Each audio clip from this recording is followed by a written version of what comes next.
Movie की शुरुआत Beth नाम की लड़की से होती है जो अकेले हाइकिंग पर गई थी। फिर जैक को दिखाया जाता है जो बेथ का बॉयफ्रेंड था और वो बेथ के फ्लूलर पे आया था, यानी कि बेथ मर चुकी है।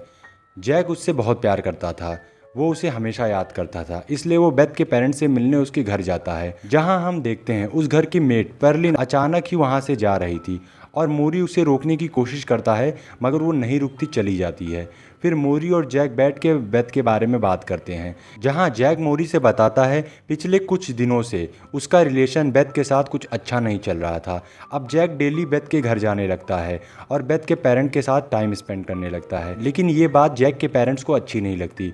वो बेथ के बारे में कुछ ज़्यादा ही सोच रहा था। ऐसे ही एक दिन जैक बेथ के घर जाता है, उसे घर के अंदर से आवाज़ सुनाई देती है। इसके बाद वो दरवाज़ा खोलने को कहता है, मगर कोई भी रिस्पॉन्स नहीं मिलता।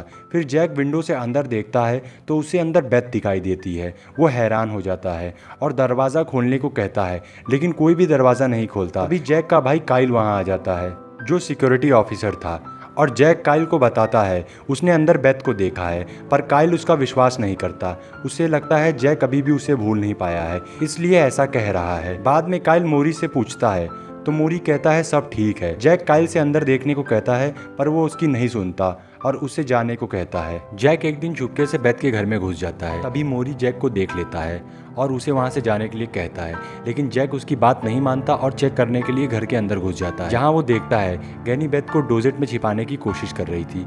जैक को कुछ समझ नहीं आता उसके पेरेंट्स क्या कर रहे हैं। बेथ को देखकर लगता है उसे डेथ के बारे में कुछ भी पता नहीं है। फिर उनके बीच में बहस हो जाती है और जैक गुस्सा होकर वहां से चला जाता है, क्योंकि उसे लगता है बेथ उससे दूर जाना चाहती है, इसलिए अपने मौत का नाटक कर रही है। जैक घर जाकर बताता है बेथ जिंदा है, मगर उसके पेरेंट्स भी उसका विश्वास नहीं करते। अगले दिन जैक बेथ की कब्र पर जाता है जिसमें होल था। उसे देखकर ऐसा लग रहा था बेथ कब्र तोड़कर बाहर आ गई थी। जैक मोरी के पास जाता है। मोरी उसे बताता है जब तुम चेस खेलने के बाद यहाँ से चले गए थे, उसके थोड़ी देर बाद बेथ घर आ गई थी। मुझे नहीं पता वो जिंदा कैसे है। जैक को कुछ समझ नहीं आता। फिर गैनी भी वहाँ आ जाती और उनमें बहस होने लगती है। इसके बाद बेथ वहाँ आ जाती है और जैक को देखकर बहुत खुश हो जाता है। फिर वो जैक से बात करने के लिए अपने साथ ले जाती है। जैक बेथ से पूछता है पिछले हफ्ते जो हुआ तुम्हें कुछ याद नहीं? बेथ बोलती है मुझे कुछ नहीं पता। इसके बाद जैक को किस करने लगती है और कहती है मैं तुमसे बहुत प्यार करती हूँ। इसके बाद जैक अपनी फीलिंग उसके साथ शेयर करता है। अब जैक बेथ को हाइकिंग पर ले जाना चाहता था, पर बेथ के पेरेंट्स उसे बाहर जाने से मना करते हैं। फिर जैक और बेथ बातें कर रहे थे, तभी जैक की नज़र बेथ के जख्मी पैर पर पड़ती है जो किसी ज़ॉम्बी की तरह इन्फेक्टेड थे। जैक बेथ से पूछता है तुम मुझे खाना तो नहीं चाहती? तभी बेथ भूल जाती है वो किस टॉपिक पर बात कर रही थी। जैक को ये बात बहुत अजीब लगती है। फिर वो दोनों एक दूसरे के साथ अच्छा टाइम स्पेंड करते हैं। अगले दिन जैक बेथ से मिलने जा रहा होता है तो एक पोस्टमैन आता है, जैक को बहुत सारे लेटर्स देता है और चला जाता है।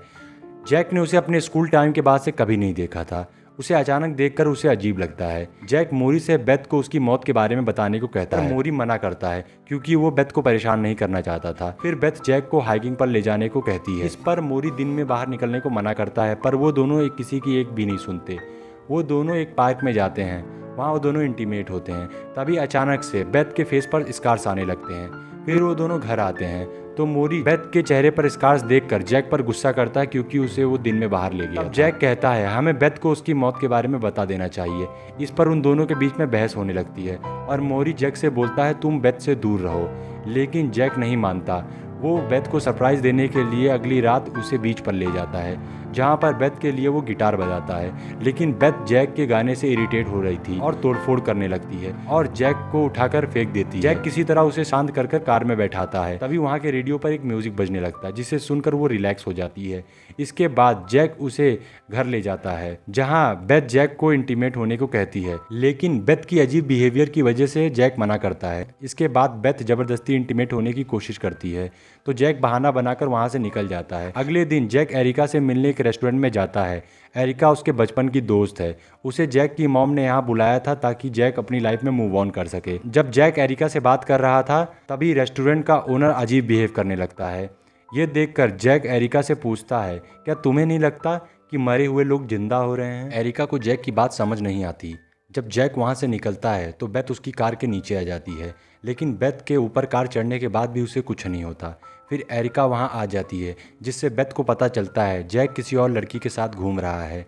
जैक बेथ को समझाता है कि ये एरिका है, मेरे बचपन की दोस्त, और एरिका को बताता है ये बेथ है। लेकिन एरिका कंफ्यूज हो जाती है क्योंकि जैक की मॉम ने उसे बताया था कि बेथ मर चुकी है। इसके बाद दोनों के बीच बहस होने लगती है। बेथ जैक से सारी बात बताने को कहती है। इसके बाद जैक बेथ को उसकी कब्र पर ले जाता है, जहाँ वो उसे बताता है तुम्हें हाइकिंग के दौरान एक सांप ने काट लिया था जिससे तुम्हारी मौत हो गई थी, लेकिन इसके बाद तुम वापस जिंदा हो गई। जैक कहता है तुम पहले जैसी नहीं हो, तुम बार बार एग्रेसिव हो जाती हो, तुम मुझे ज़ॉम्बी जैसी लगती हो, इसलिए मैं तुम्हारे साथ नहीं रह सकता। जब जैक अपने घर आता है तो वो देखता है उसके ग्रैंडफादर भी जिंदा हो गए हैं और काइल उसे शूट करने वाला था, पर उसके पेरेंट्स उसे रोक लेते हैं।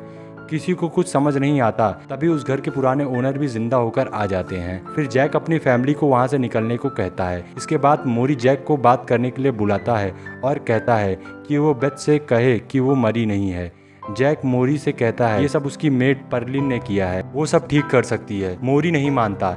जैक कहता है अगर तुम मुझे उसका एड्रेस दोगे तभी मैं बेथ से बात करूंगा। मोरी मान जाता है। बेथ के पास जाते हैं। उसके सामने बेथ एक आदमी को मार देती है। जैक डर जाता है, उससे बात करने को मना कर देता है। जैक जेनी से परलिन का एड्रेस लेकर किसी तरह वहां से निकल जाता है, लेकिन बेथ भी उसके कार में आकर बैठ जाती है। अब जैक बेथ को साथ ले जाना पड़ता है। वहां पहुंचकर जैक बेथ को कार में वेट करने को कहता है। वो परलिन से मिलने जाता है, लेकिन वो वहाँ नहीं मिलती। परलिन का कज़न बताता है वो बहुत पहले ही यहाँ से जा चुकी है और उसका ज़ॉम्बी से कुछ लेना देना नहीं है। वहाँ जैक को ये भी पता चलता है कि उस दिन मोरी ने परलिन से बदतमीजी करने की कोशिश की थी। अब मोरी भी यहाँ आ जाता है, जो बेथ को साथ ले जाने लगता है। जैक उसे रोकता है, मगर मोरी उसके सर पर मारकर उसे बेहोश कर देता है और वो बेथ को साथ ले जाता है। अगली सुबह जब जैक को होश आता है तो वो अपने घर जाता है। वहाँ एक ज़ॉम्बी उसे देखकर भागता है। जैक घबराकर अपनी फैमिली को ढूंढने लगता है तो उसे अंदर जली हुई डेड बॉडी दिखाई देती है।